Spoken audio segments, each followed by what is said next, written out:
Not Just Roses on a String from Brian Darnell.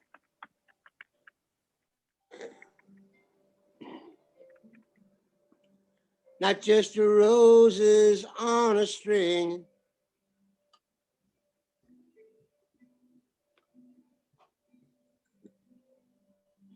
but the fear and the hate and the anger I bring, let me lay them down at your feet.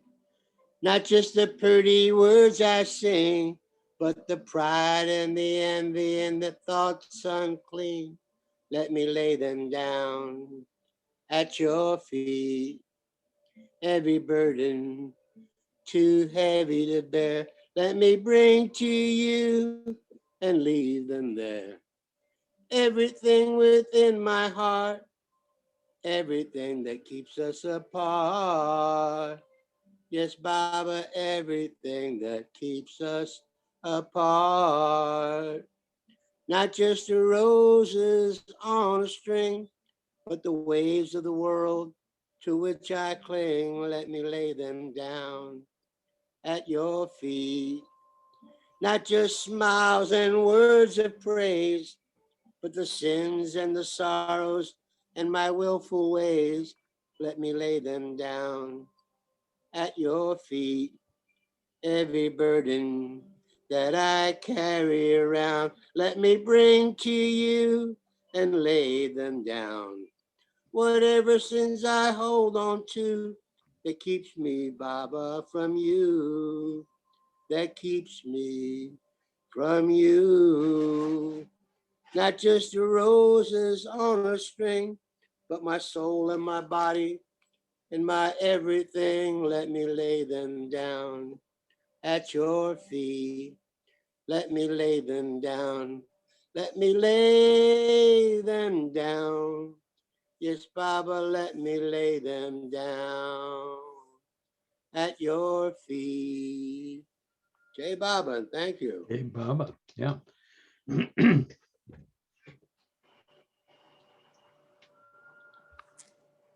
Beautiful, beautiful, Al. You did a good job. Thank you. Thank you. Thank you. Oh, I'm glad you found that one. Now, Michelle, birthday girl. Got another one? No, it's Yeah. Marvin. Yeah. Oh, okay. But Martin's married. I'm going to read something. I have a song that I want to sing to Jeff anyway, but let him read. He's Okay. good. Okay. This is from Meher Baba calling. Be resigned to my will. Be content with your lot, whether rich or poor, happy or miserable. Understand that God has designed it for your own good, and be resigned to his will. Be resigned completely to my will, and my will be yours. Some like work, some like play, but when you do it for me, then it is all the same. This is a vendetta in a nutshell. Vedanta. Vedetta. Vedanta. That's a vendetta for sure. Oh, yeah, there you Vendetta. go.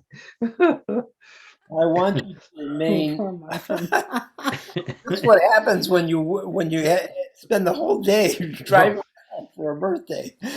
Well, that's that's the way they talk in Chicago. Yeah, that's He the drove way. me to Starved Rock. Yeah, Ooh. that's right. I Oh, want you to remain undisturbed and unshaken by the force of life's currents. For whatever the circumstances, they too will be of my own creation. If you endure your lot with patience and contentment, accepting it as his will, you are loving God. Excellent. thank you, Marvin. Yeah. I like your deliberate way of reading. It's good. It sinks in. You wanted to sing a song to Jeff? Jeff, Listen, I need to pull it up. I need a minute because I got to find it. Hold on. Because I think the paper's downstairs, but it's on my computer. Here we go.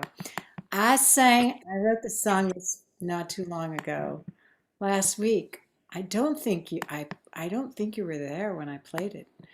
Okay, so this song is called Tavern Door. Ooh, Tavern Door. And yeah, here we go.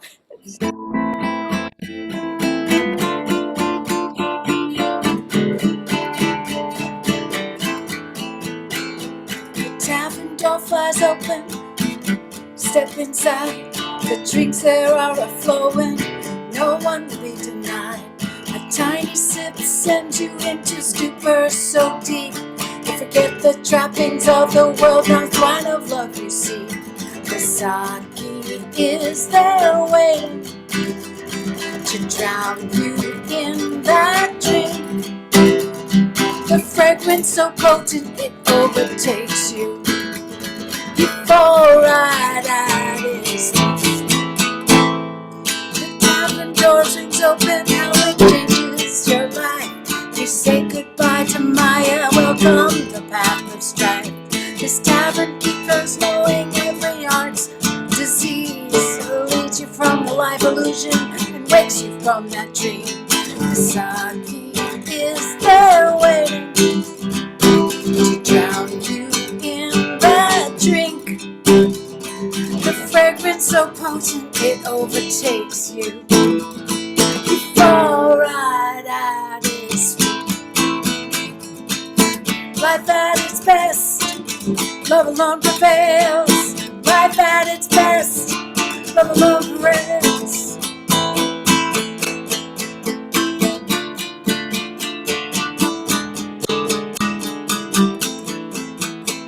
The tavern door cracked open, there's a line of drunks outside. You join the foolish ones that dare to step inside. You enter that tavern, you hidden the key to life at its best, where there's love's a mystery. The sake is there waiting to drown you in that drink. The fragrance so potent it overtakes you, that you fall right at his feet. The fragrance so potent it overtakes you.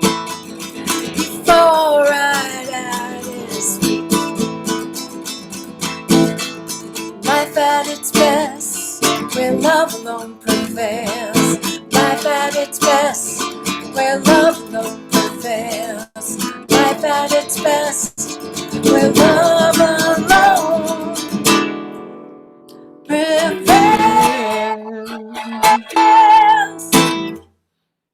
There you go. Silliness. woo, woo. Silliness. And you got the title of Katie's book in there too, you know. I know. I kind of, isn't that it's special? I kind of wove that in there. Yeah. Yeah. Yeah.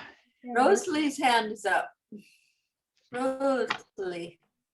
Jay Baba, this is a good thing to remember, Michelle. Happy birthday. You Yeah. have come on earth to realize God. I did not ask you to go to the caves like the saints of the past. Remain in the world without being entangled therein. Do not renounce your duties with the hope of becoming spiritual. Do your duties, but have no desires for personal gain or reward. Let not your status or achievements fill your mind with false pride. When you offer your mind in love and faith, I do everything through you. You will then be no more bound by what you do. You will be unattached and yet in full action. You will remain free in the midst of your works. You will worry no more about what life brings to you. You will dwell in unshakable peace in spite of the tribulations in the world. You will be my torch bearer. Jai Baba, that's Meher Baba through Narina. Beautiful. Thank you. Rosalie. That was lovely. Wonderful. Whew. Good. To the point. Direct and to the point. That's true. I got a couple of quotes here. One of them is from Kabir. He was a perfect master in northern India. And he refers to the beloved as the guest. Friend, find the guest while you are alive. What you call salvation belongs to a time before death. If you don't break your chains while you're living, do you think ghosts will do it for you after death? What is found now is found then. If you find nothing now, you'll simply end up with a cheap apartment in the city of death. If you fall in love with the divine now, in the next life, you will have the face of fulfilled longing.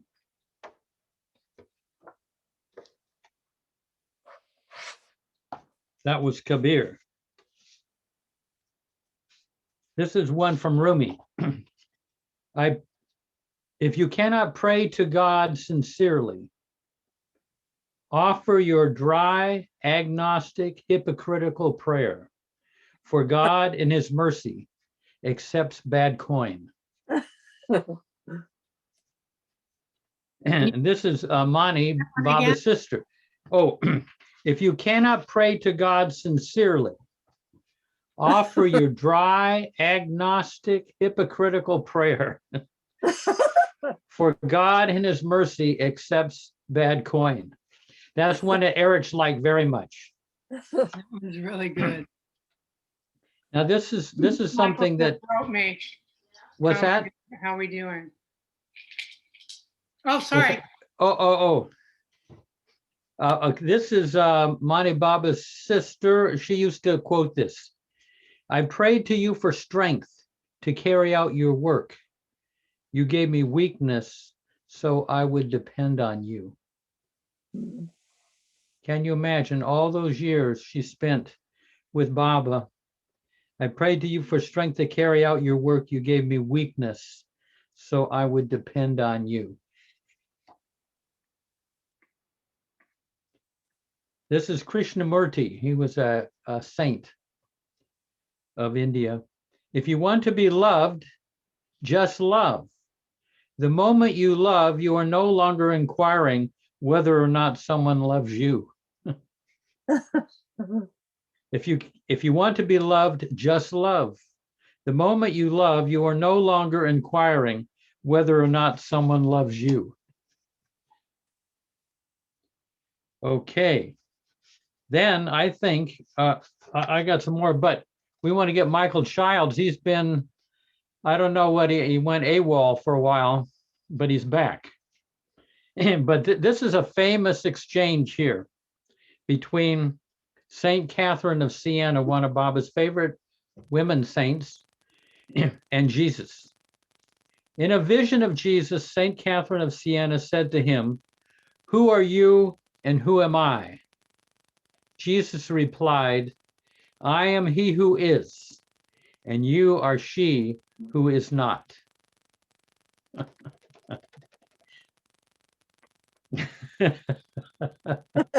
Can you hit me again with that, please? Yeah. What? In a vision of Jesus, Saint Catherine of Siena said to him, "Who are you and who am I?" Jesus replied, "I am he who is, and you are she who is not." That's the way it gets to be. You know, you go and I come, or yeah, Baba's definition of yoga. Actually, I have a question that might be relevant. Is it okay that I put the joke on?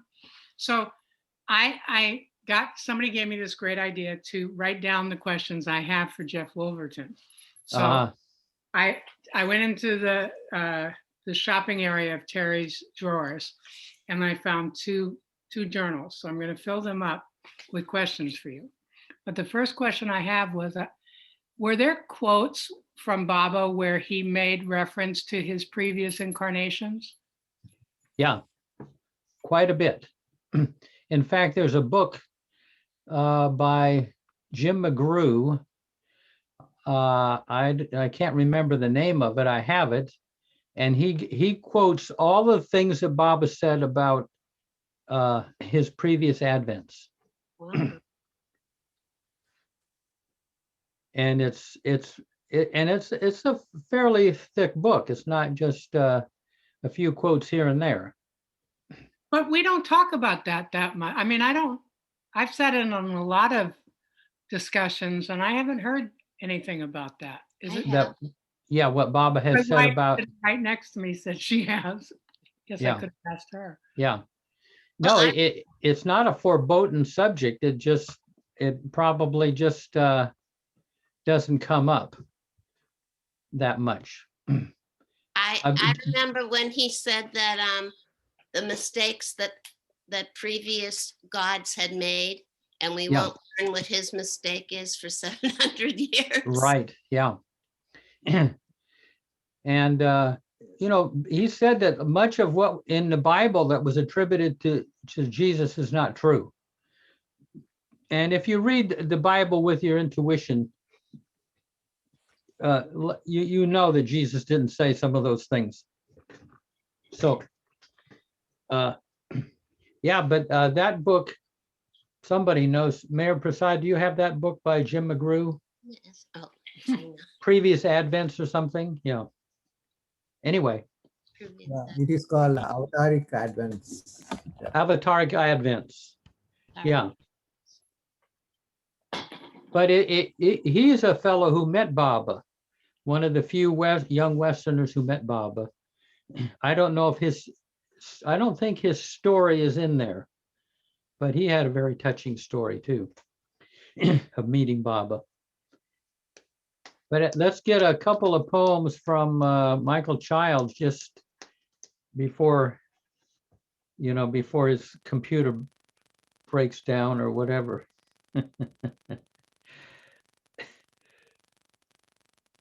Uh-oh, we can't hear you though.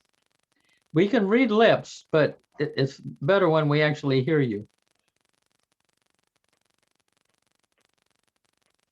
Nope. You have to check your settings, go to your settings and look at where the audio, look at the audio. You can see your lips moving. You might have to leave and come back. Yeah. Yeah, I would go Let's see if we got, let's check and see what, Alan, you got anything on the table there? While Michael is trying to fill up the space. I just read this and I thought how challenging it is to hold that. I mean, it's very simple and we've heard it maybe thousands of times, if not more. When he says, inscribe these words in your heart. Nothing is real but God. Nothing matters but love for God.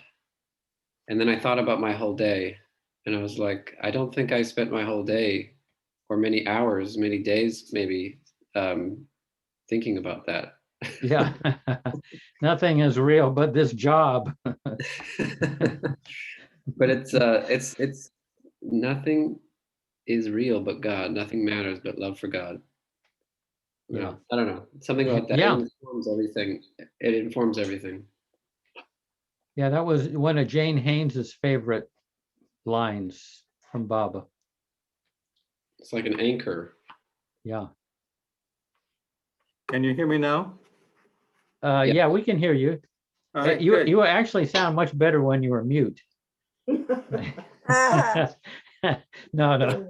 I have a way with words. Yeah. Some people look at me and they just tell me to leave right away. Okay. You got one of your poems there. Yeah, actually. I wanted to read about my children from a past marriage. I remember I've been married 5 times, and but the 5th marriage was like 10 weeks, and I was so embarrassed by it, I didn't want to include it. So I'm hanging out with Bao a lot during David's convalescence in India, and he would have a group come at least once or twice a week. So he asked me, Michael, how many times have you been married? He'd already told me that I was in his Nazar, so I knew he knew the truth. And the test was whether I would admit to the truth. So I knew right away what was up. And I said, oh, well, what the hell? 5 times. He goes like this, mm-hmm, you know? And it was really very sweet. I just love that messing around. It was just very kind and gentle. So I forgot what I wanted to say about that, which I guess comes with age. I just turned 80, and I'm supposed to, I don't have to remember everything these days, do I? No, as long as you got your pension and your Social Security coming in. No, I'm completely dependent on my wife. Puzzle V. People speak of spring as a time of renewal, but clouds cover my little plot of land when I think of my 2 children for whom I have been dead for so many years. When their mother first took them away, my son, then just over 1 year old, clutched for me in the empty air as she took him on the plane. My daughter and I used to play Bert and Mary Poppins. We'd jump onto a small chalkboard and pretend we had emerged into a magic world that only the 2 of us knew. But I was the stoic son my father brought me up to be. I held the tears back until I sobbed and sobbed. I sobbed my heart out helplessly. The pain was like a knife that stabbed me in the heart and stabs me still. I lost my children to a woman who never learned to forgive me, and in her twisted love for me, pretends to this day that I was never more than a mistake that made her pregnant and brought her misery. Oh God, you know what I have suffered. Buried alive, I moved and spoke, but I was dead.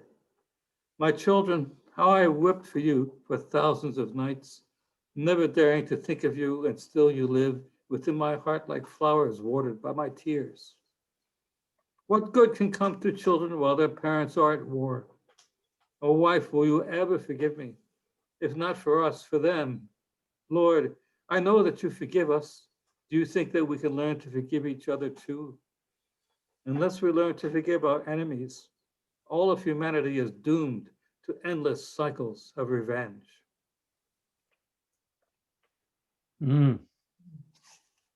Wow. You got another one, Michael. No, another marriage. No, another poem. I do, but this one, I'm not. This one is working beautifully. Yeah. So I've become a master of bad marriages. So when people talk to me about their marriages, I say, this is what you do. It's like the rabbis were required to be married so they would know the problems of married life. Because people would go to rabbis for advice. And, I think I may have told you that Kitty was my model. She was my model of old age, what I wanted to become when I grew old. And I first met her when she was 79. And she was just so wise, such great humor. And you'd call her up and she'd say, well, are you a problem or a book? She sold books in her little office. And I say, well, I have a problem, and I would discuss it, and then she'd hang up on me. And if I had 2 problems or 2 things to discuss, I had to tell it to her at first. I say, Kitty, I've got 2 things to talk to you about. So I do the one, and she'd wait. And I knew she was waiting for the second shoe to fall. So then I would tell her, and that was it. She said what she had to say and hang up. She was She was very abrupt on the phone. They could have been rude, except that it was funny. And I knew exactly why she did it. It's like, telephone again. Because it really interrupts you at the worst time sometimes. Well, she had received so many phone calls, Right. from all over the country. Grand Central Station. And at all times. Yeah. It suits the callers, but not necessarily the recipient. So I understood. I loved her. So she could do no wrong. Anyway, I may have read this one to you before, but I'll read it again. Just in case I have read it again. But if I haven't, then it's new to you. Guzzle you. My clock has numbers and no hands. No longer is it about 10 o'clock. It is exactly 10:10. Does this really matter? At this very moment, time is slow. In 1/2 hour, there'll be a split-second race to be on time to something soon forgotten. Lord, when I contemplate your you-ness, how else can I describe the indescribable? Time is non-existent. It is a leisurely evening spent absorbing the smells of trees and grass and flowers, awestruck by the sunset, laughing at children playing, lost in conversations that lovers have who never seem to say enough to satisfy each other. The picture fades and crumbles. Hurry, Michael, you'll be late. And swept up in time's torrent, disappears in guilt for wasting precious seconds that could have been more useful. Lord, is it time to leave or is it time to stay? Someday, when it pleases you, may I stay forever? Beautiful.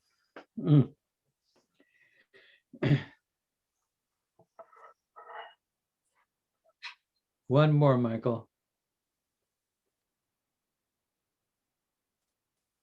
Okay.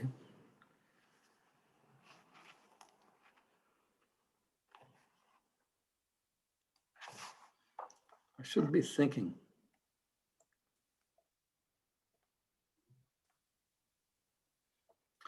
What is the purpose of life? This is Guzzle M. What is the meaning of it all? Why do people kill each other? Why do children play? What did you do today and yesterday? And did you know that whales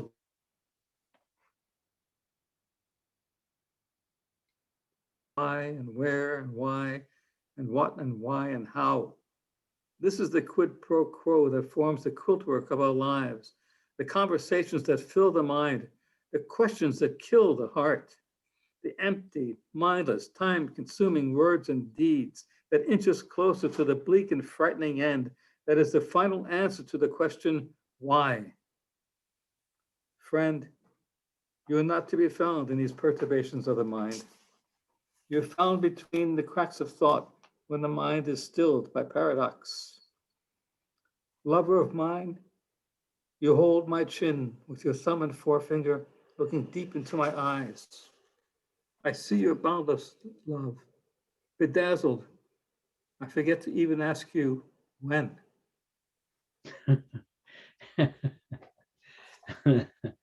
Great. Wonderful. Thank you. Yeah. Thank you. Jeff Aspel, what do you have over there in Western Mass?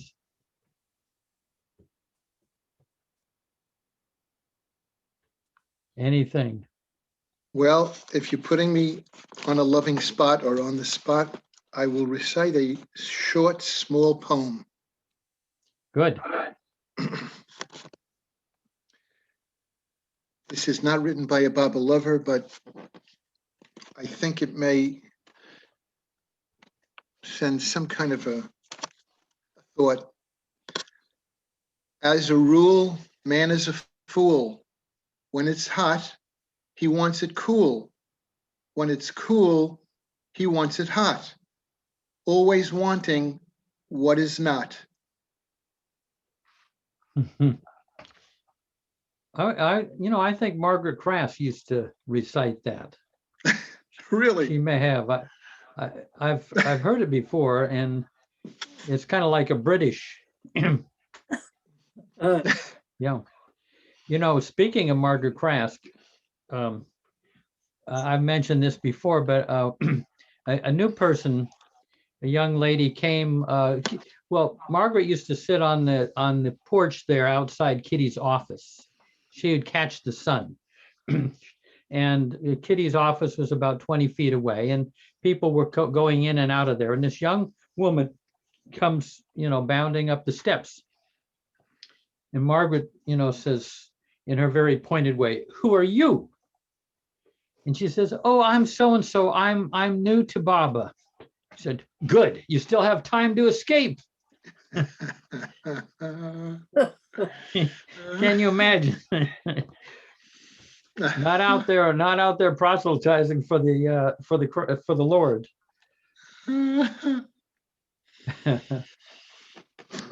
It would have been beautiful to be a student of hers in class. Yeah.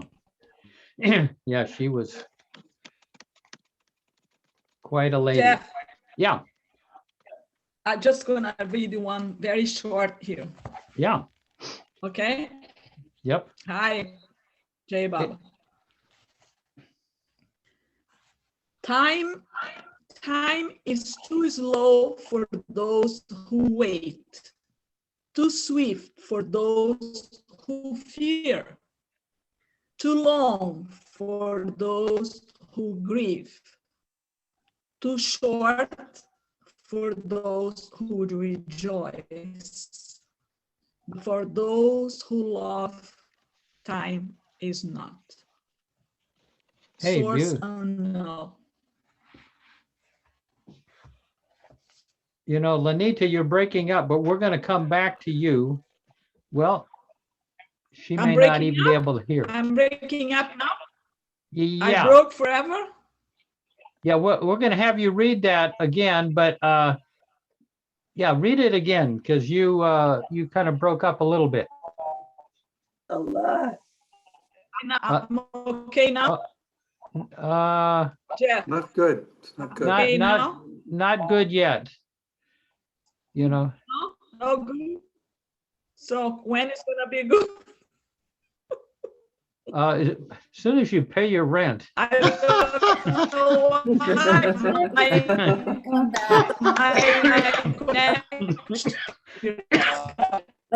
Even come back, it might work.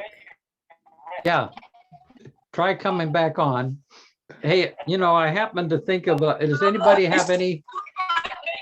Ooh. Soon I expect. Oh my goodness. Her building does not have good Wi-Fi. Oh, Marv has. Marvin.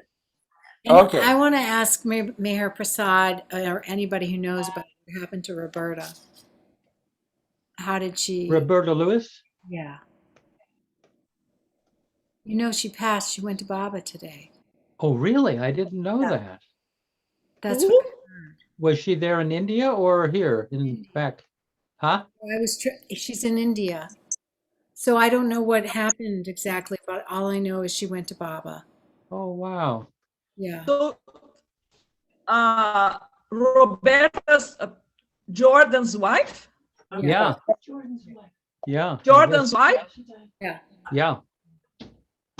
Oh my goodness. They're in Wow. India. They're living there for a long time. Yeah. They live in Mehrabad. Yeah. Yeah. But I know Marvin has a plan. I'm just curious if anybody knew what happened. Yeah. Well, what I think before Marvin reads, Lanita is, we can hear her. So read your poem again. It's your audio is working. If I break out again, kick me out. Time is too slow for those who wait, too swift for those who fear, too long for those who grieve, too short for those who rejoice. But for those who love, time is not. Beautiful. Lovely. Oh, very nice. It's so true. Yeah. Source unknown. Baba didn't say. Nice. The author was Henry Van Dyke. The author was Henry Van Dyke.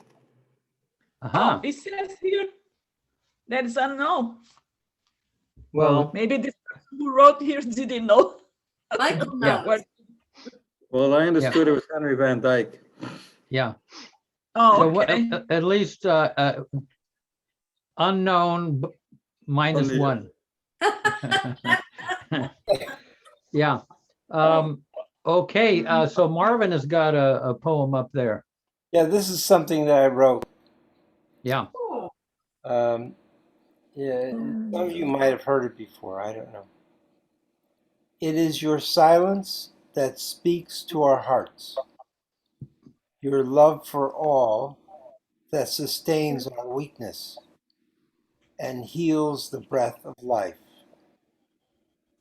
Bring us the peace your name affords, the desire to continue on in this existence we call home. Give us the strength to remain in your presence and complete our duty to love you and feast in your courage. Love is just a name. You are the end of all names. J. Bob. Yeah. Wow. Beautiful. You got to get Michelle to put that to music. Beautiful, Marvin. Really beautiful. Yeah. Lovely. Wow. Depth of your soul and heart. Whew, beautiful.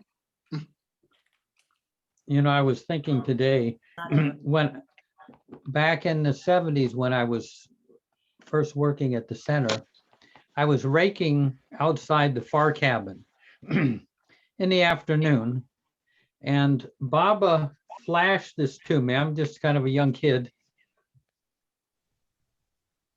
I got to remember the exact words, but it was like, are you willing to live on the dark side of the moon for me?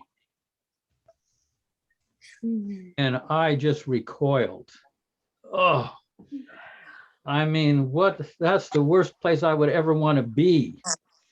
You know, this eerie, dark landscape, nobody around.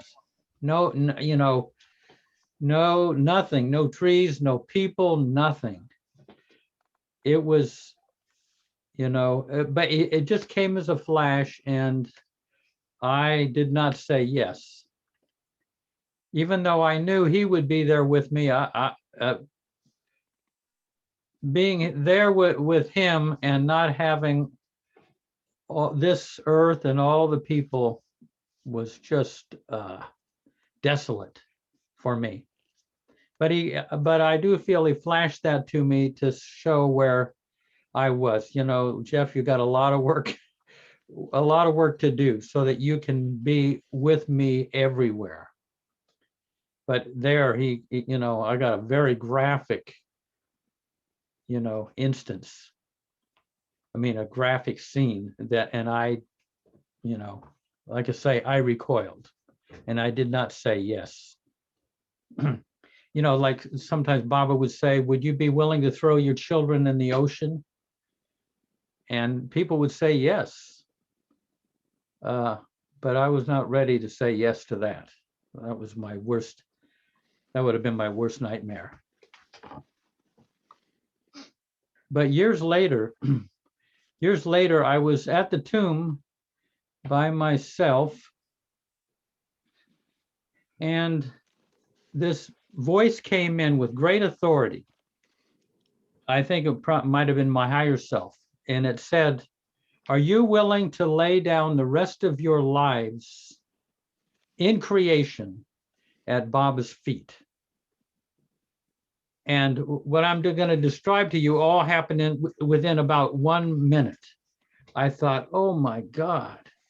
I've been with Baba long enough, and I thought, you know, if I don't know that he is who he says he is after all these years and more life experience is not going to convince me anymore. And I thought, well, you know, history has proven that Jesus was who he said he was, Buddha was, and Muhammad, and you know, and I thought, my Baba's so new.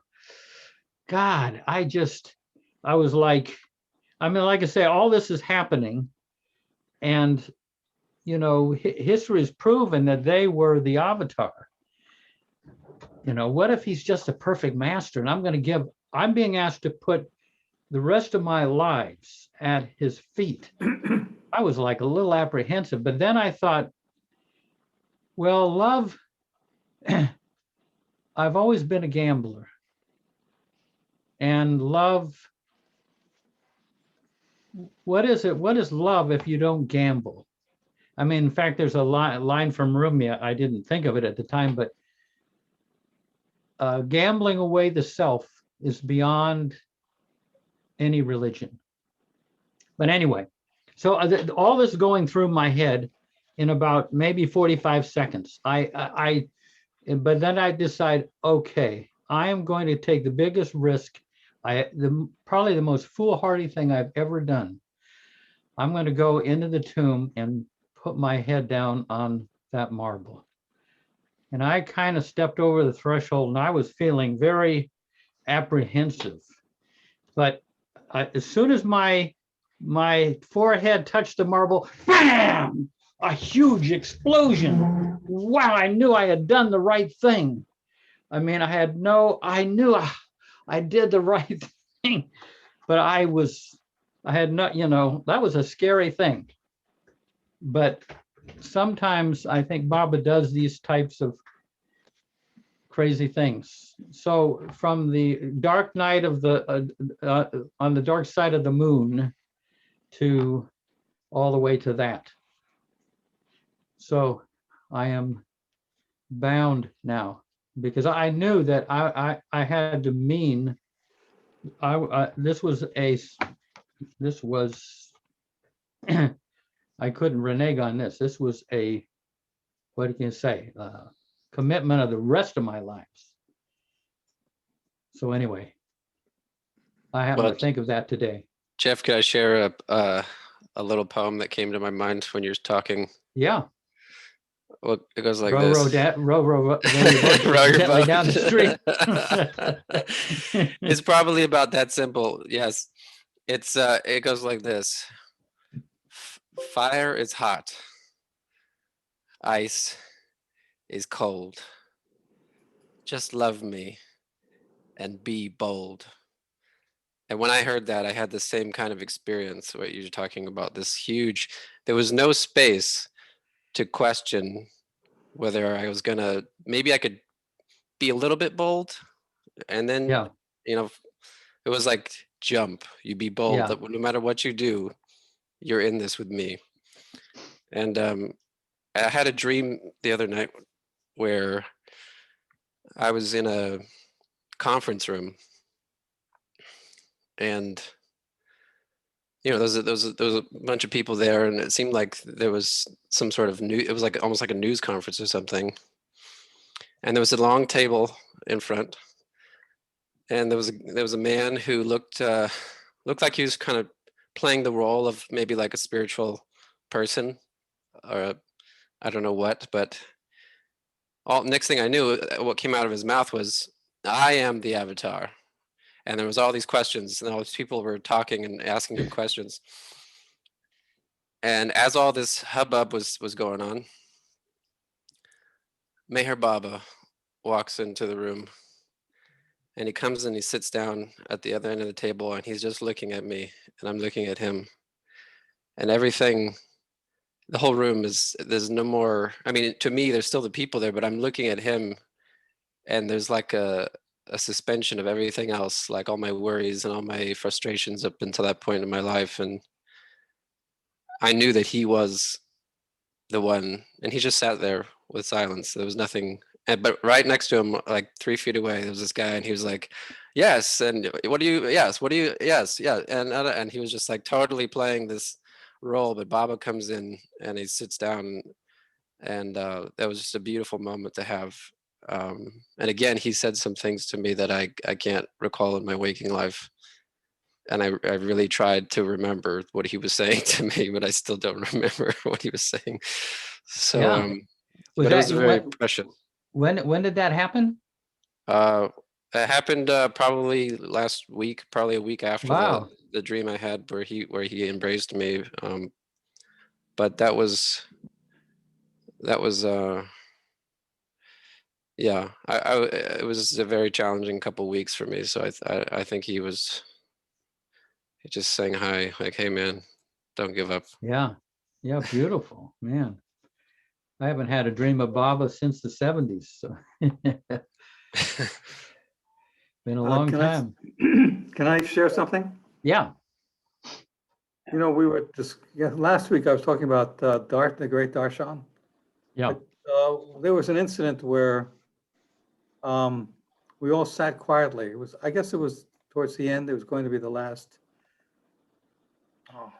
event, if you want to call it that. We were all quiet, and people got up individually and went to the chair and bowed and put their head on Baba's sandals. And I was still this rebellious New Yorker. And I said, there is no effing way I am going to put my head on anybody's sandals, and I'm not going to bow to anybody. Nobody. You cannot make me do this. And I'm watching people do this, shaking my head.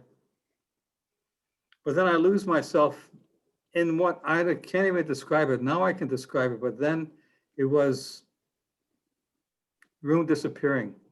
And before I knew it, there I was looking down at the sandals. I do not know how I got there. And then I looked up in my mind. I looked up, but I kept on staring at the sandals. And all I could think of was, take me. Take me. And, you know, it's taken me 50 years to realize that at that moment I had surrendered. Until then, it was just something I had said. And I hadn't really let the meaning sink in. I'm really a slow learner, you know. So I got back to the States, and I went to the center, and I was walking on the beach, and I was kind of, because I was hot-headed, quick-tempered, and I said, I cannot stand the American arti. There's that line that says, we see with gross eyes. And I said, I don't see with gross eyes. I don't know what I saw with, but it wasn't gross eyes.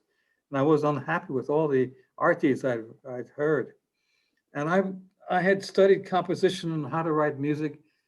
And for 6 or 7 years, I could imitate different styles, but I had no style of my own, nothing of myself that I could say, well, this is something that I wrote that's me. And there I am on the beach, and this song comes to me. Here I stand by the ocean's edge, worn and ravaged by the roaring wind, washed by the waves of relentless time. Lord, I have waited long for thee.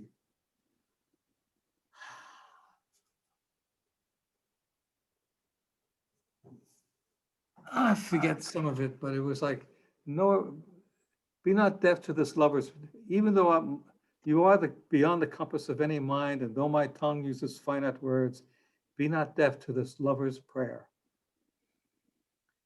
God, in thy glory, fill the world with peace.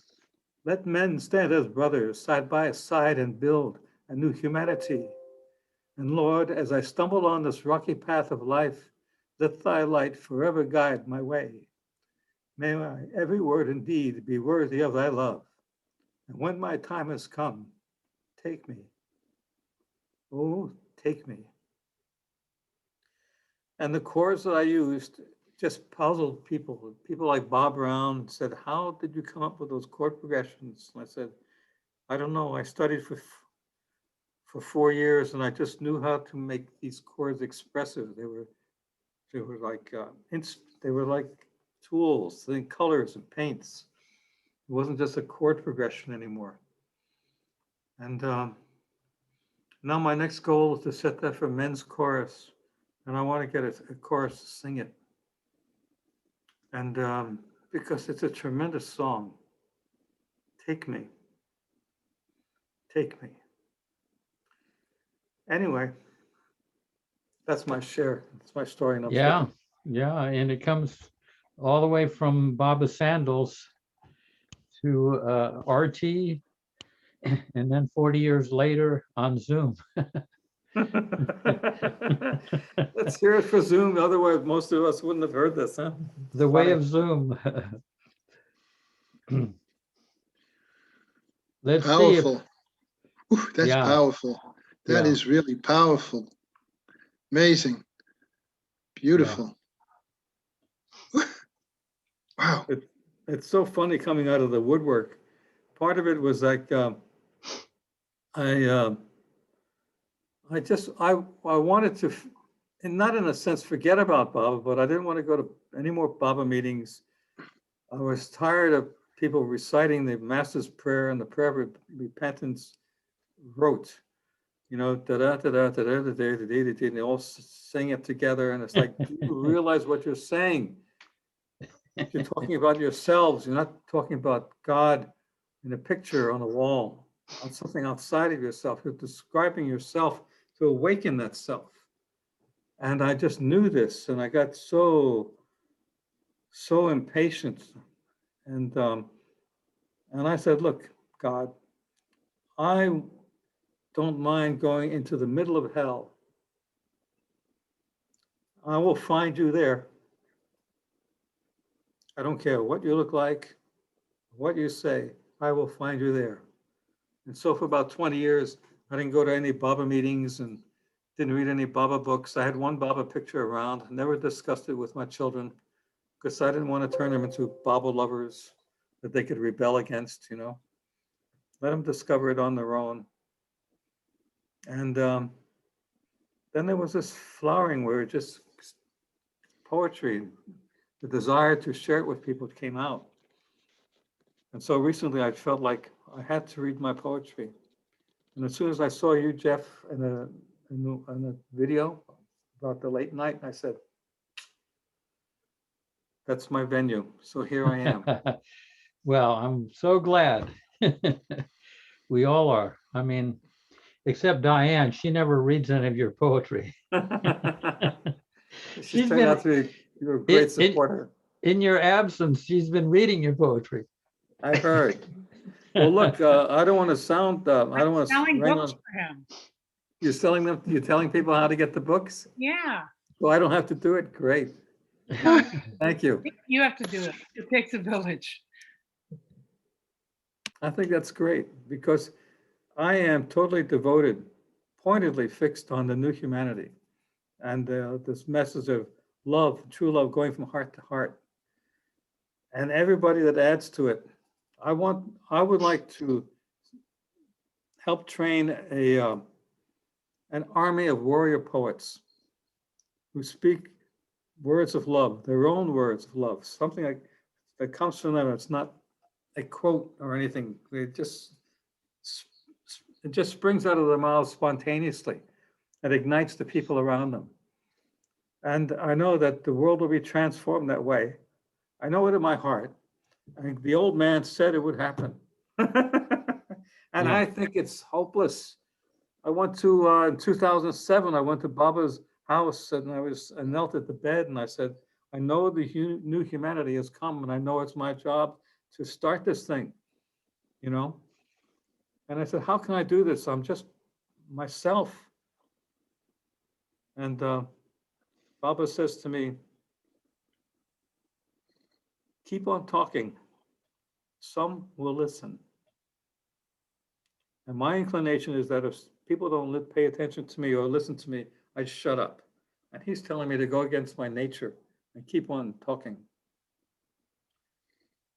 And it's our job. It's our, you know, I know we can wait for Baba to break his silence, but I firmly believe that part of that, I don't know if it's all of it, but part of it is our job. We are his voice. And that when we become transparent, we let go of our positions and our points of view, and we just spread our arms out and embrace humanity as this flowing stream of love that's going to the ocean to become one, and we're part of it. That humanity will transform. And this evil that we see, that we live in, will disappear because it's just not interesting after a while. Nothing is more beautiful than love. So that's my job. And, and I appreciate you letting me share it with you guys. Yeah. You know, Erich, sometimes people would ask about Erich, about Baba breaking his silence. And sometimes he would say, when your heart cracks open and you speak from your heart, then in you, his silence has been broken. Exactly. It's like that. It's not necessarily a, conflagration. Hey, let me see Ganesh. I mean, Ganesh is, before he goes to work, he's going to check in with us here. Oh, no, Sunday. It's Sunday, isn't it? No, it's Monday morning. Uh-oh. It's a Monday morning. But I'm still happy. Like it's because of this day, this daylight saving, we still have time. So that's good. It's like it's 8:30 here. So I still have a lot of time. Anything you've come across? Anything you've read that is happy to hear all this, so I'm happy. So I've been listening to Michael, you, Alan, so I'm happy to be listening today. So okay. Hey, here's one. I don't know how to pronounce her name, but I'll get Marcia in a second. This is Methchild of Magdeburg, a German mystic in the 13th century. Mechthild. That's a really very romantic word. Oh, Mechthild, I love you. It won't. She never had a lover, I don't think. Okay. This is what she writes. I don't like to dance unless you lead me. If you want me to dance, you yourself must sing. Then I will jump into love, from love into devotion, from devotion into realization, from realization into all human hearts. This is I'll read that again. It's a German mystic. I mean, she's kind of famous, but she has an unpronounceable name. I don't like to dance unless you lead me. If you want me to dance, you yourself must sing. Then I will jump into love, from love into devotion, from devotion into realization, from realization into all human hearts. Boy, that reminds me of Mother Teresa's prayer. Lord, break my heart so completely that the whole world falls in. You know, what kind of people say things like that, you know? They're just not the ordinary people on the street. Michael Childs does. Yeah. Yeah, he got roughed up a little bit, but he's he's been able to share. Okay, Marcia.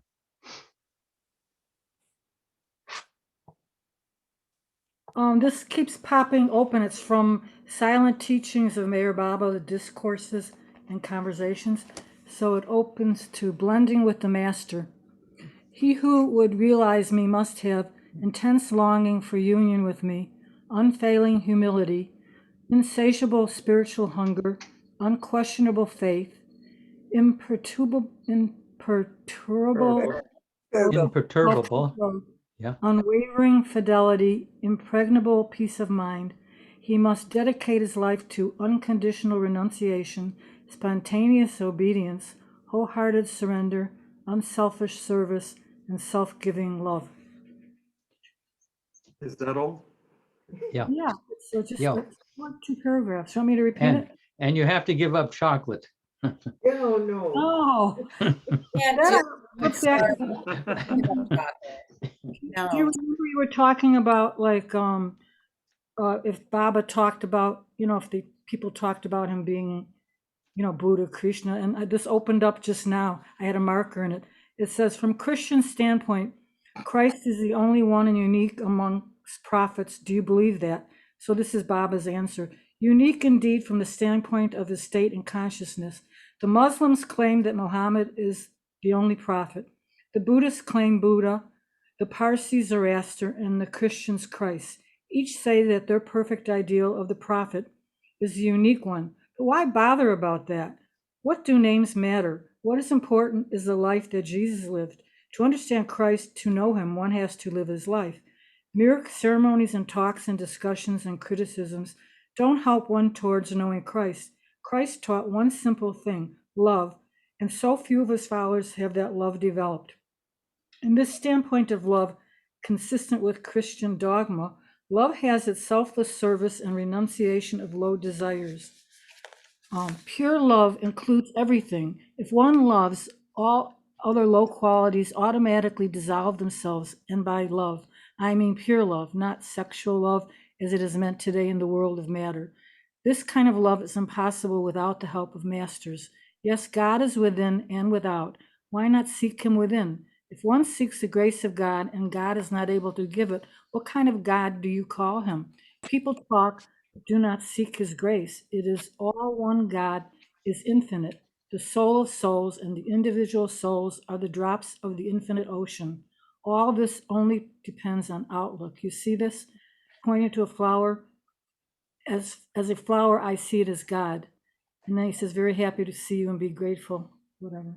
Anyway, I just wanted to add, I want to share a painting I've been working on. It was for VJ and Michelle for their birthday. Oh, yeah. What happened was I'm taking a painting class and all of a sudden the teacher changed the subject and sent us a picture of flowers, roses on yesterday. I've been working on that, so I thought it was kind of. Oh, it's finished. Beautiful. Beautiful. It is beautiful. Yeah. Happy birthday. Gary's birthday. And there's a heart. There's a heart right down there. There's a heart right in the lower part. Yeah, beautiful. You see it, Marcia? I don't know if it's finished yet. I think I'm going to stop for a while. Yeah. I just sprayed it and wiped it all off. So I don't know. Yeah. Beautiful piece. Beautiful. Lovely. So good. You should see her pottery, her clay, her You want to tile. see a Baba plate I made? I can show you. So good. I don't want to take up your time though. Time. What's time, right? I need to go to sleep. Hey, I'm going to read one little thing. Don Stevens, he was kind of he calls himself an intellectual.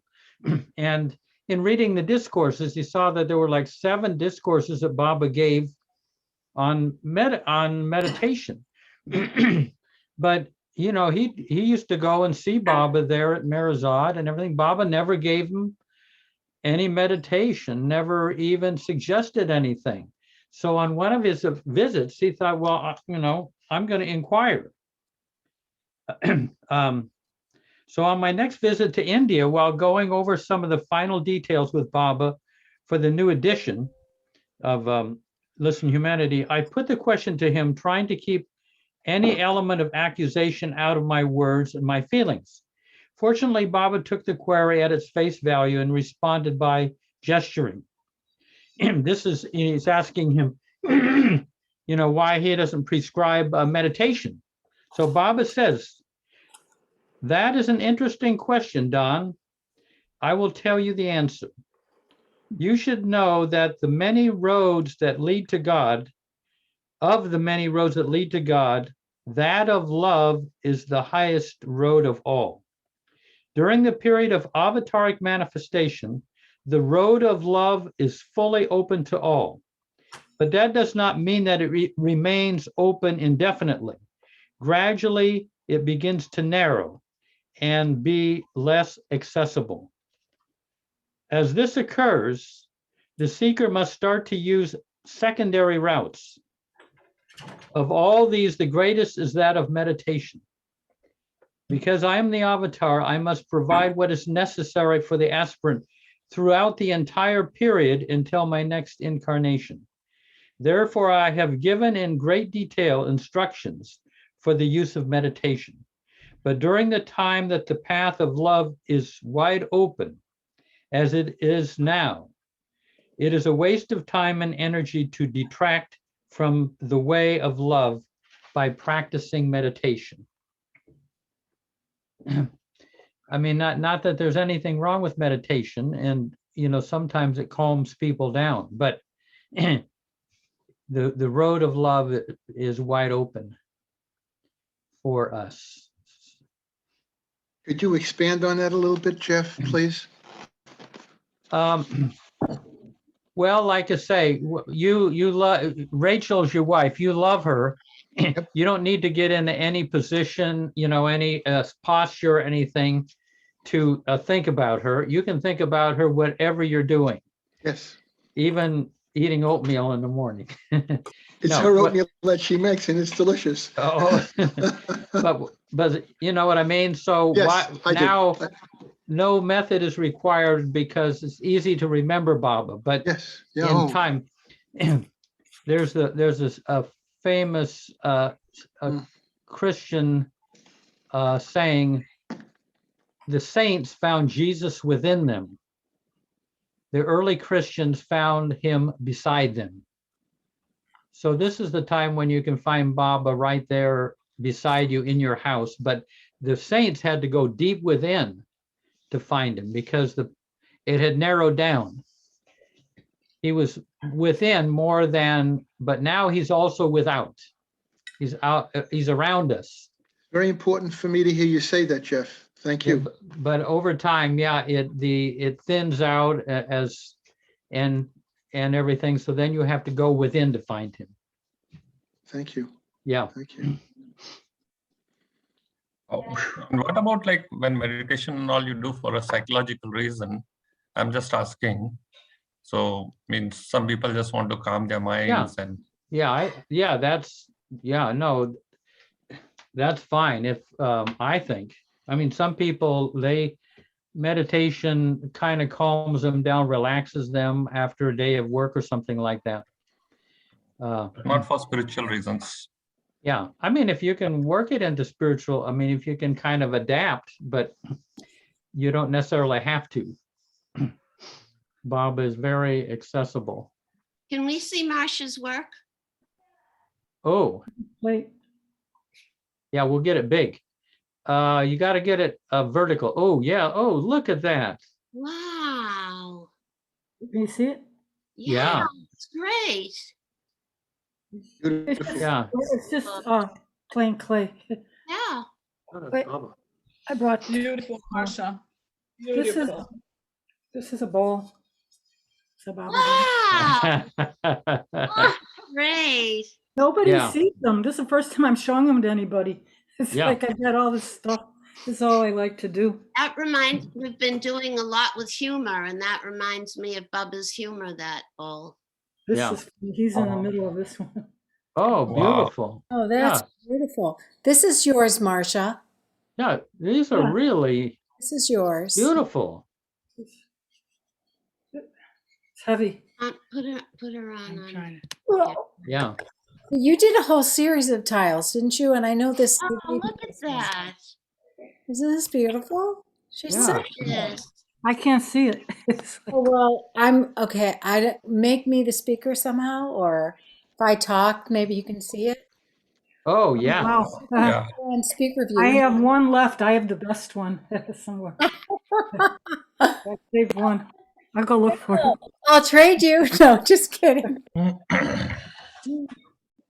Is that a tile? Like it's a tile.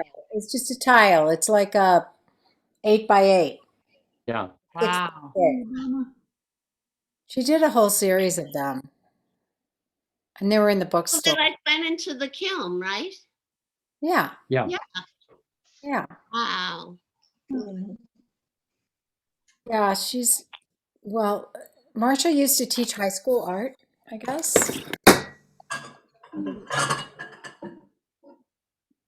While we're waiting, here's a nice quote from Baba.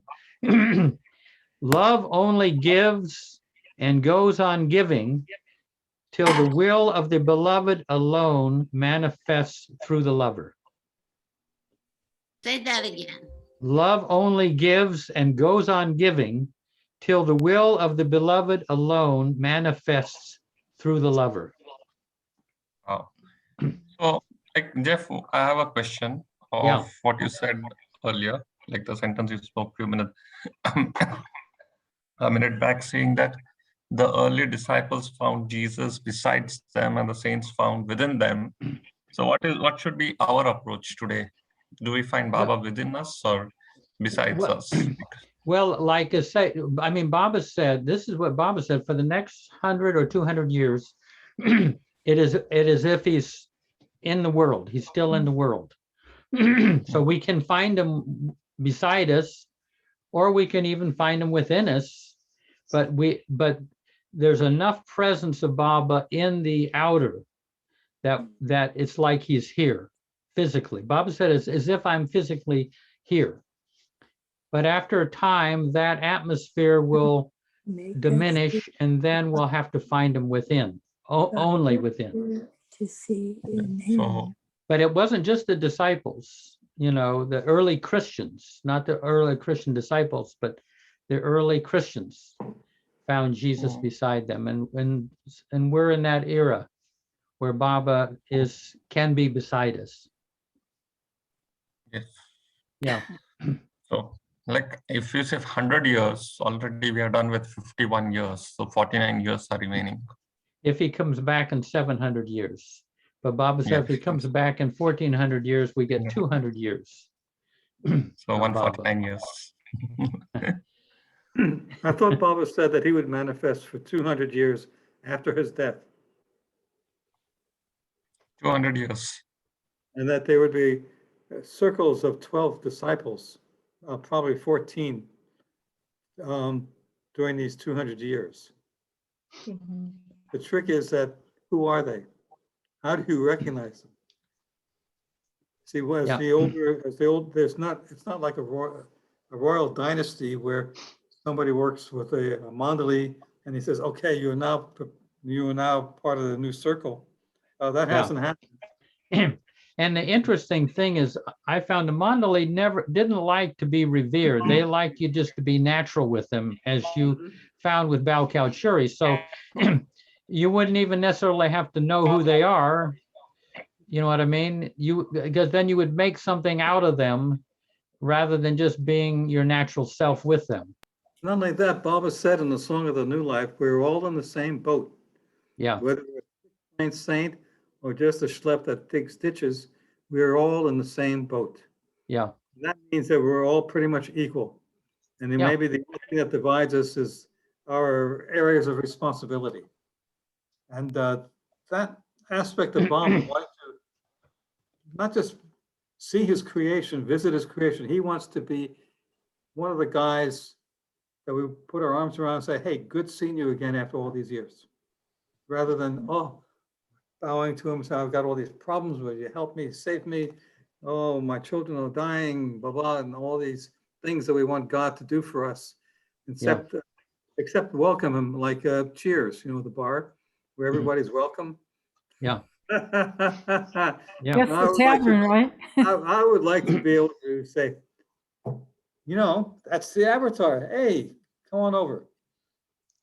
And like when he appeared to the fisherman, he didn't come as I am your savior, Yeah. No, it's very natural. I once asked Erich, people would come up to Baba and they would faint, they'd be overwhelmed by his presence. How did you feel next to Baba? He said, I felt nothing. You felt nothing? You mean he was just like an ordinary person? He said, yes. But what I gathered from that is if he had really started feeling Baba, and he had said that, he would have become a must. If the love had really started in him, he wouldn't have been able to do all the things he did for Baba.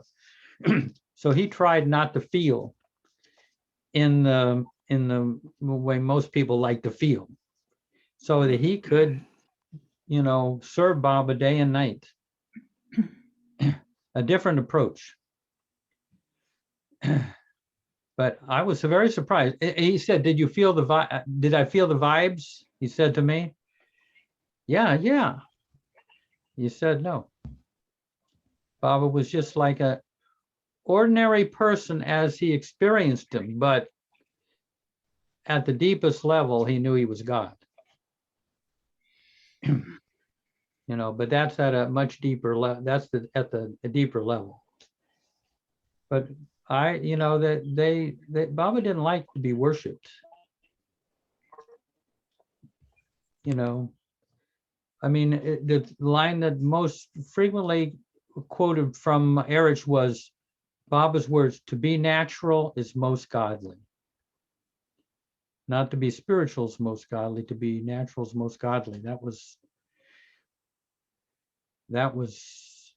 Erich. Yeah. Now we're keeping Prakash up kind of late. We got to get at least one quote out of him or something. We have Peter S. that has his hand raised. Oh, Peter. Okay. Yeah. What I wanted to mention was in regard to the, God, my hair's tall. You know, in regard to the discourse about meditation, if it's the same one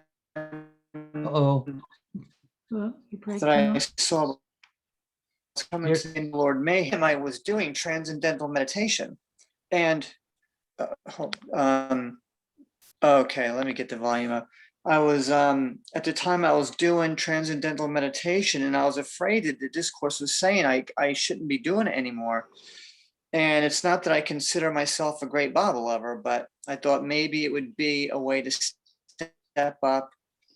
So after I talked to some people, I stopped doing TM in lieu of doing other meditations, just like japa, taking his name, walking with him, regular talking with him. And sometimes I look at a meditation like TM, I thought of it loosely like saying, let's go breathe now. Or What's like that? a fish would say, let's go for a, like saying to a fit, like, let's go breathe now. If it's supposed to be so natural, sitting still to connect to God didn't make as much sense as opposed to just doing it. And I was trying to think of an analogy, what it would be like. And maybe it's like telling a fish to go for a swim, or to say, let's go breathe now, instead of just doing it. So Yeah. I felt that it was a little bit more like TM was running this Peter, but I have you're like an kind of aversion breaking up. with TM too. All right, I don't know what more to do with the I don't know what to do about it. The yeah, I'm on my iPhone. The and the It's volume is all the way up. It's distorting. It's not so much the volume, but the distortion. Yeah. All right, maybe yeah, it's typical. Mr. Murphy is coming into the mix, so I think I'm powerless over Mr. Murphy. So if it's distorting, then I'll just call it quits then. Yeah, but I think if you can, so one thing is that if you can switch off your video, I think the audio comes good. It might be a bandwidth issue. Oh, okay, yeah, this happened happened before where I switched it off. Is this any better now? So far, I think we can. Yes. What I was trying to say is I was really wrestling with transcendental meditation after I came across what I think was a discourse saying that like sitting still, I think that's basically what it said, because I kind of liked TM because it was sitting still, relaxing, doing a mantra. And also my ego got wrapped around doing TM as too. Like I'm doing transcendental meditation. And when I went through the discourse, I couldn't see a way to justify it anymore. And when I looked at TM, it reminded me of how we would say, let's go breathe instead of just breathing. Like breathing can be so natural. Or to a fish, it sounded like telling a fish to go for a swim is already swimming. It seemed like when we're already I'm trying to think of a way to say it. When we are already in the air, it's like telling to do a meditation is like go somewhere and go in the air. I don't know. I don't think I'm quite conveying it. It seemed like we're already what the discourse was saying is that we're already naturally doing it. So why take time sitting still to do it? Yeah. Now, having said that, I don't do TM anymore. I do a different meditation where, I sit still and feel feelings and stuff of that nature. But, in regard to I think what Jeff was saying before, when I think of like TM, transcendental meditation, I think that's an example of what they may be saying when they talk about doing like a standing meditation. Is that making any sense to you, Jeff and others? Yeah. Yeah, I think Right. so. I don't know if mean, I'm quite explaining. Yeah. Yeah. I mean, it's, I mean, if sitting quietly and meditating it is natural to you, go for it. But with Baba, you can, let's like I say, if you fall in love with someone and you go to work, you don't have to sit aside and think of the one you love. The thoughts and the feelings are there. And while you're on the assembly line or whatever, you don't even need any posture. The love is there. The feelings and the thoughts are all happening. It's kind of like that. Hey, so I'm thinking of wrapping this up in a little bit, but Prakash has been, he got thrown out of this country for a while and he's back on parole. I was just wondering if he's got anything. Hey Jeff, first I will do my sound test. Are you able to hear me better? Yeah, you're a little bit crackly, but Yeah, I think I took this laptop to India and then I don't know what happened to it, but I'll try reading this. If it is too distorted, let me know, okay? Yeah, sit back a little bit. You can sit back a little bit, not quite so close. Okay. Yeah. And this one is on liberation, right? The meaning of has come to me. Baba always used to say that such and such a person has come to me. So Mani, in one letter to Kitty Devi on September 2nd, 1966, has written something about what Baba means by somebody has come to him. So here it is. I'll just read this. Mani goes, those who remember Baba wholeheartedly or repeat his name while breathing their last come to Baba when they drop their body. They are liberated from the round of births and deaths and experience eternal bliss. Only Baba's grace makes it possible. Those who are close to Baba in their love for him but drop their body without their last thought being a Baba or without his name on their lips also come to Baba. When they reincarnate, they are born in a very intimate Baba family. Such souls come to Baba in human form when Baba says of them, they have come to me. And finally, those who know Baba and die without the last thought being a Baba and without his name on their lips, but die with thoughts of God or of the spiritual path also come to Baba. When Baba specifically remarks, they have come to me, such souls reincarnate with intense desire to lead a spiritual life. And through their search for God, they eventually come to Baba by contacting him in his physical body. So thus, when Baba says so, and so and so has come to him, it has different meanings for different ones. That's what Mani wrote to Kitty. Yeah, beautiful. Jacob. Yeah. So did the sound come out okay? I mean, I'm still also doing the sound test here while they do this. It's not the best. I mean, Okay. it's a little crackly, but we got the words. Thank you. Yeah. You just, if you drink a little more liquid and then speak. I'll do that next time, J-Bob. Good, thanks. That's a valuable thing. There, just like your two boys, they must have been close with Baba, and now they have been born, and to you and Sally. Yep, J-Bob. You can be sure they were with Baba and they remembered Baba at the end, and he's rerouted them to grow up in a Baba family. Right, I think so too. Yeah. Well, anything else? Jeff, actually, Marsha had something to show, I guess, too. Oh, okay. I couldn't find the tile, but remember my dog Lucy, I sculpted her. Well, that looks amazing. Beautiful. Wow. Heavy. Wow, wow, wow. Bow, wow, wow.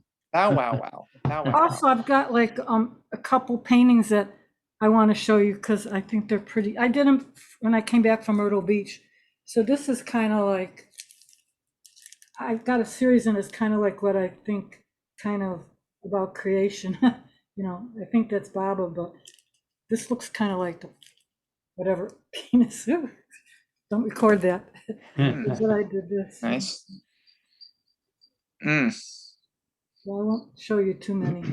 Yeah. Anyway, that's cool. I'll be good. Yeah. Wow, I got a zillion pictures and I never show them to anybody, so I have to control myself. Yeah. Yeah. The pandemic becomes you. What? The pandemic becomes you. Yeah, made me come out. I've been hiding. Yeah. Anything else that we haven't heard from Priya at all? Or Payam? I'm just myself. It's very early there, right? It is. Yeah. No, not so much. It's almost 9, but I've just had a very lazy morning today. Yeah. I've heard that Mehra possesses the opposite attributes of Baba. If he represents reality, then she represents the illusion. Sort of battling with what it really means. Yeah. Could you help? That's a hard thing to understand. Anybody, I mean, he says she's Maya, right? And he's reality. But I think that she breaks his fall when he comes into creation, so to speak. She is the support of Baba. But anybody can answer that. That is an unusual thing that Baba said about Mehra. Jeff, can you repeat that again, please? Well, Priya is asking saying that Baba said that that Mehra is what could he say? He says she's what Maya? I mean, represents Maya and creation. And what does that mean? It's maybe Mayor Prasad knows. I mean, I think that she kind of cushions, or she supports him in this life. So the reality doesn't just well, it's just. Do you think it? I have a couple of suggestions. Yeah. Yeah. That is delusion. Okay, who's going? You go first, Michael. Okay. Yeah. It's what I find in my own experience, which is all I have to go by, is that when I met my wife, it was this, it's as if I could shine a light and have it reflected back to me. And then what I felt is that love must love. You just can't be in love so much as, like if you're the sun, well, then you're gonna shine. And then when you shine on the earth, it gives forth life. It gives substance or meaning to you. And this would be, of course, on a divine level. But it's also like a mirror, which is strange to really think about it, because the mirror, of course, reflects back what you are, but in itself is nothing. I mean, it's nothing but silver on the back of glass. So what you look at is really yourself. And if you have someone like a woman who represents Maya, because my wife does represent that, there's all these possibilities that happen that I never would have thought of. And so in a masculine urge to do things a certain way and speak a certain way, that you have a woman in your life and it becomes modified. Whereas the judgments of my youth now become much more tempered because she doesn't like it when I raise my voice. And so it's like this training that I'm getting from my wife, which is really making me a better person that I didn't realize that I was, or that I could be. So I'm not saying that I've nailed it, but there's those qualities that I recognize that might be part of the equation. Mm-hmm. Yeah. I just love the way you see a photograph of Mira, and she has her arm wrapped around Baba, like a regular woman in love would do. And I'm thinking, here he is, the Lord of the universe, the goddamn Lord of the universe. There's nothing more grander than that. And she's holding him as if it's the most natural thing in the world. And how many of us would do that? I mean, you don't see that many pictures of Baba being held by other people. So, and of course, he wanted that intimacy as well. He really wanted to enjoy being human, as well as at the same time enjoy it from the point of view of being divine. So I think that's really important to remember. Yeah, beautiful, really. Let's see what Ganesh has to say. That beautiful. Yeah. Thanks, Michael, for that sharing. So this is what I'd heard, is that the earth is in darkness and we're all in that darkness, but not in reality. And God is the light, the avatar is the light. So it's like a dark room and then you switch on the light. So there can be no darkness. So when the reality comes, there is no darkness after that. So what happens in the room, it can either be dark or there can be light. So, but when the avatar comes, that illusion has still to be maintained. So Mara plays the role of sustaining the darkness even in the light. That is what I heard. Uh-huh. So she maintains. It's like if you switch on, so if you switch on the light, then everything, there is no darkness at all. But to have even the light and even the darkness, so Mara plays that role of like sustaining Maya even when there is God, the reality. Otherwise, the light would just eliminate creation completely. Yes. If someone didn't hold it and maintain it. Wow. Yes. I think you got it right. I think that's it. I mean, the meaning of her being Maya. Because someone has got Kerala giving this explanation. Yeah. So that's good. I found the quote. It's an excerpt from Awakening. Priya, say that again. I found the quote. Yeah, that go ahead. I read and brought that question. It goes, Mera was the one representing the whole of creation. In the beginning, when the creation took place, I got God realization. Then I became the first perfect master.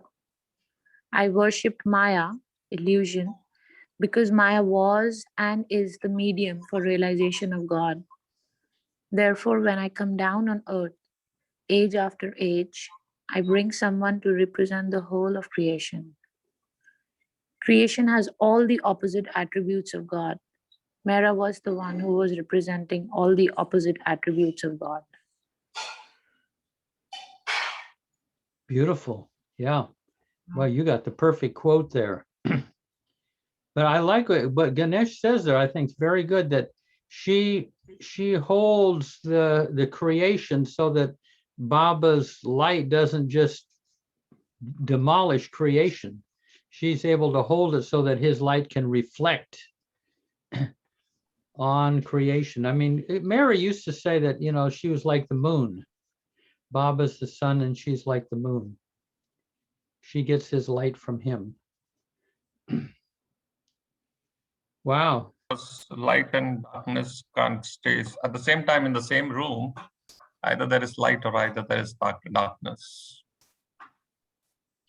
And she plays the role of sustaining both in the same room. Thanks, Kanet. Yeah. Welcome.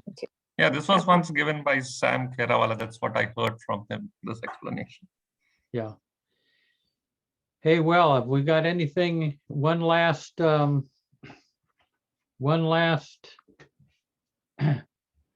quote? I actually have a question. Yeah. Today at Effort and Grace, we were talking about the opposites. Yeah. So would this be an example what Priya is asking about the opposites, that we had to have both? I think that the opposites that Darwin was talking about are ones that have to do with our own makeup. I mean, this is more of a cosmic opposites.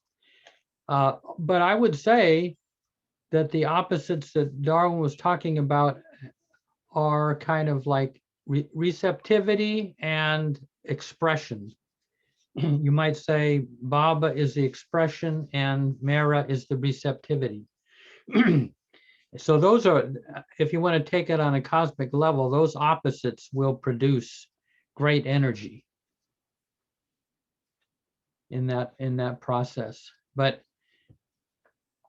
I kind of see it, you know, more down on our level, the opposites that Darwin was talking about.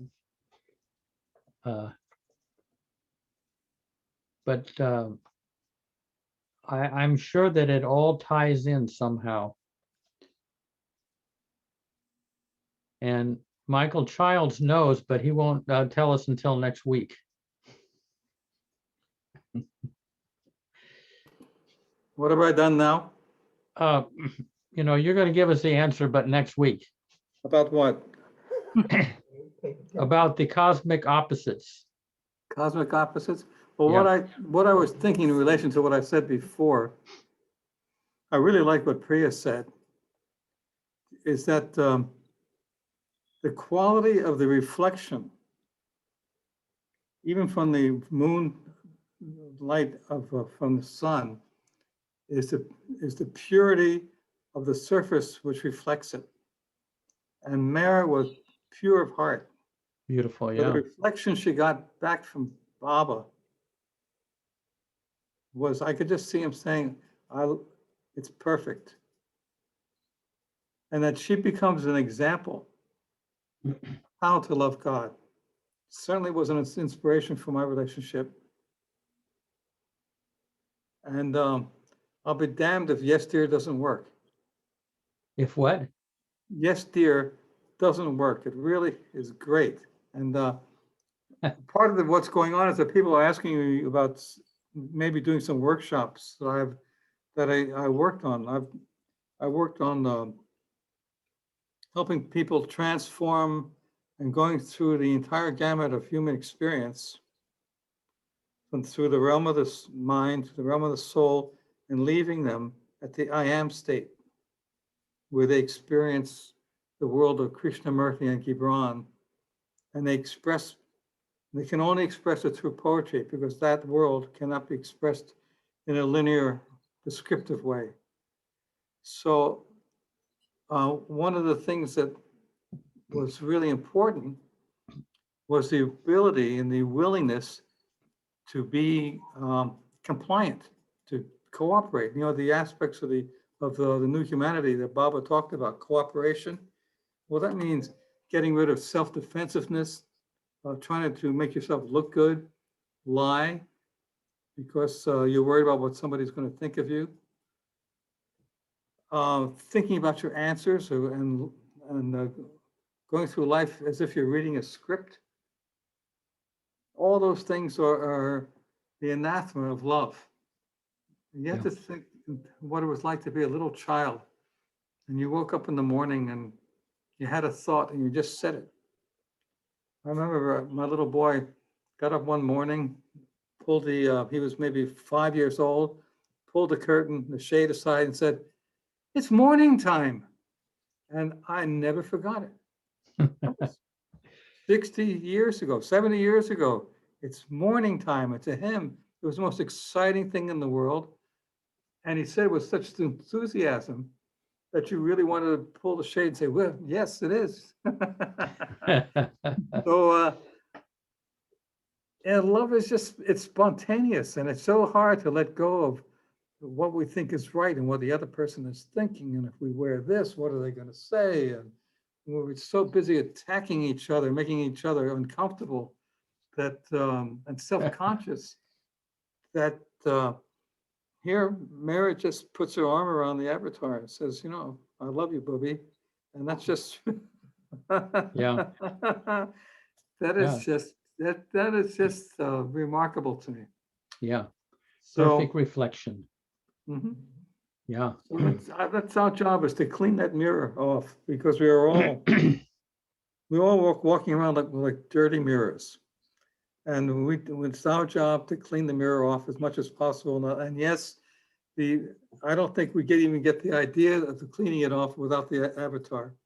He helps us clean it, and he even makes us think that we're doing it ourselves, which is, and he doesn't care, because as long as the job gets done. You're right. Because he doesn't have to be reminded how great he is. He knows he is. Yeah. So it's just that's what we have to do. Just clean the mirror, be ourselves, and not know what we're going to say next, even, or expect what tomorrow is going to be like, or compare it in the past and dwell on the past. I came up with something that was like, when you grow old, you either acquire wisdom or you become an old fool. And the old fool is always talking about the day, how it used to be. And the wise person is, what have you got to say? Yeah. No, Kitty was like right in the present, you know. Oh, yes. Almost like things were just now happening. Mhm. And, you know, hey, anyone have a good last quote or something toward the end here? Yeah, I have something. Oh, good. And then You were let's just have talking. yeah. Yeah, and then you said that, and then let's have some silence. Yeah, maybe we'll have some silence.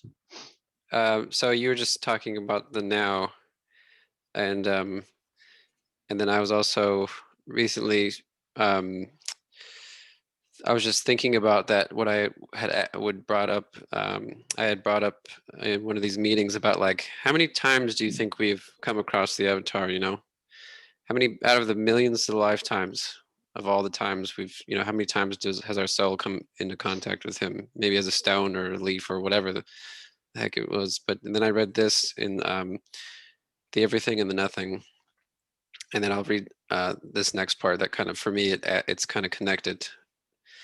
Astronomers speak of time in terms of billions, trillions, and eons of years. Even these figures are not adequate for their mathematical calculations, and they may be required to coin new terms.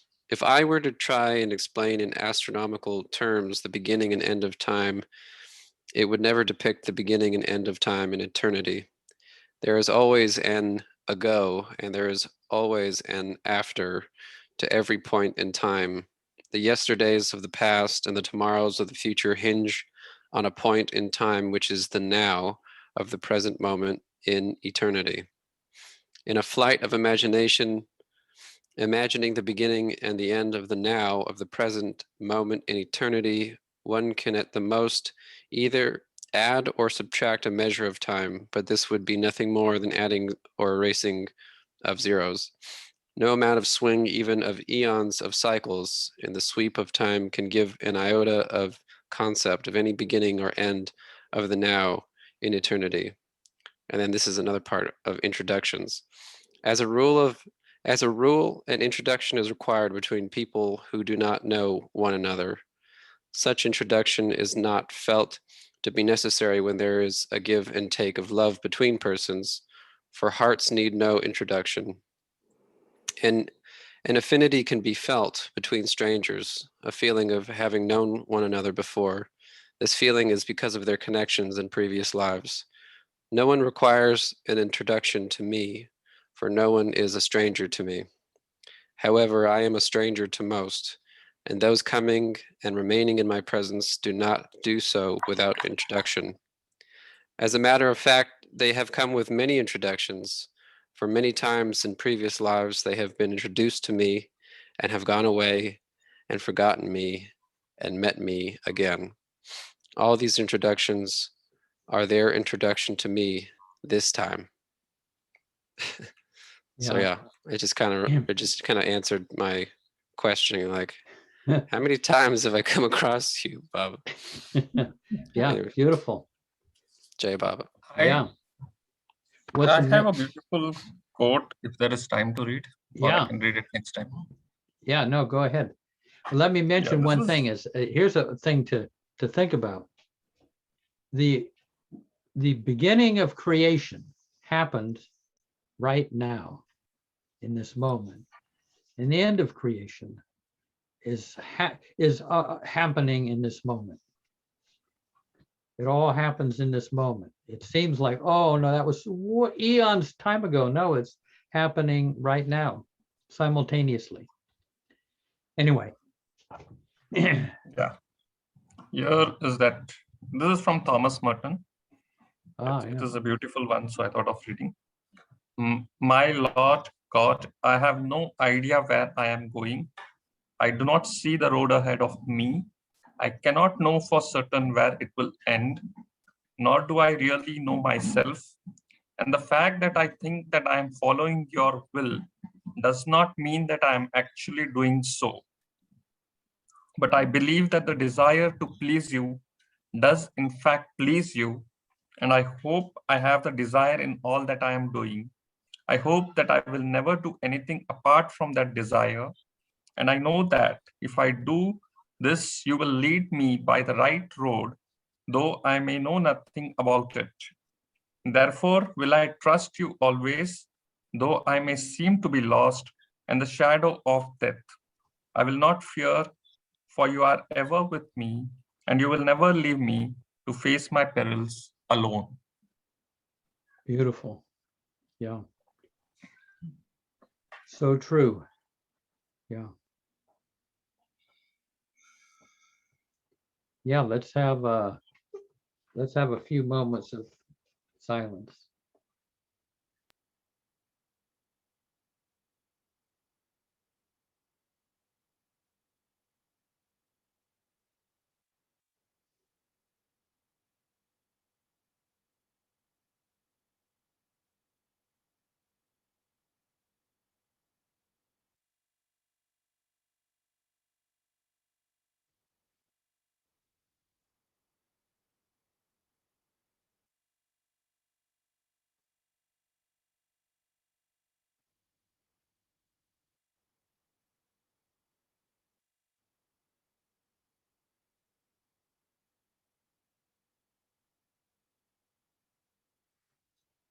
Jai Baba.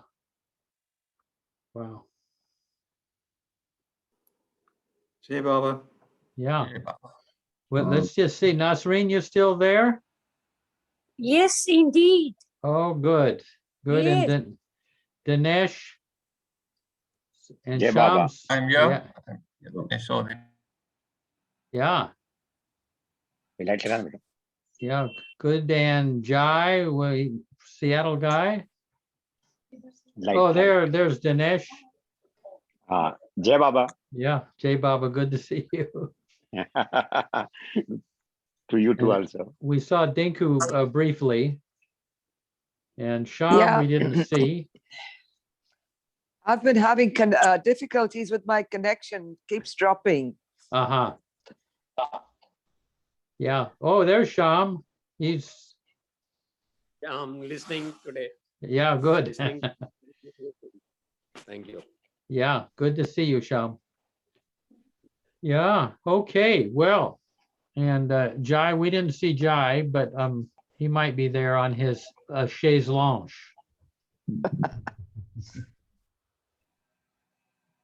Let's see if he appears.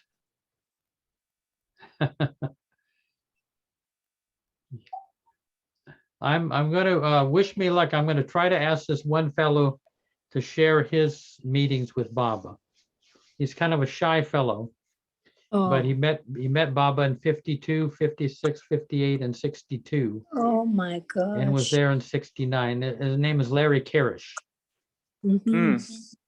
But he's he's a little boy that Baba hugs, and he garlands Baba. He's darling kid, and Baba rubs him on the head, and you see him. So I'm gonna see if I can get him. Is he in America? Yeah, he's in Myrtle Beach. I see. Wonderful. Yeah, there are not many who met Baba, and he's one. Oh, yeah. Well, I'm going to head off into. Oh yeah, see you, Diane and Terry. Always nice to see you. And Thank you. just remember, Baba is that we read that quote today, where Baba, through our love, he'll be in our house, and he'll also be in our room. Who had that quote? Oh, Wayne. It was Wayne Myers. Yeah. So if he's going to be here with me, I hope he'll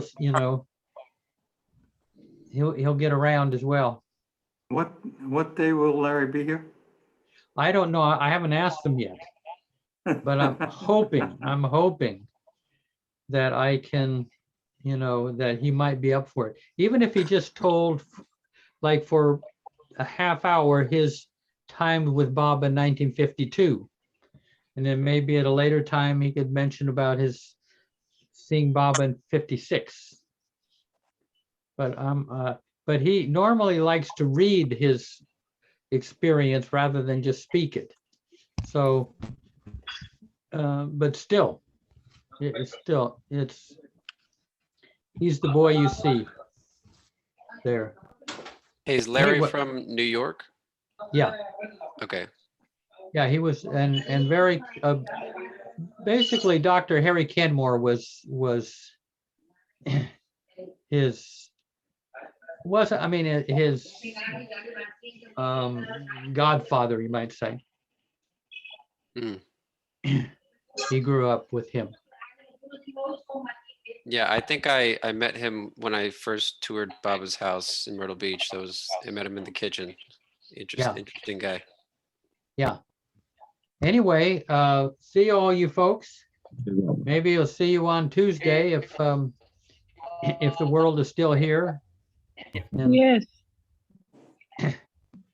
Yeah. Otherwise, we'll meet in the other world. See you, Dinesh. Jai Baba. Jai Baba. Bye, Jai Baba. Jai Baba. Jai Baba. Jai Baba. Jai Baba.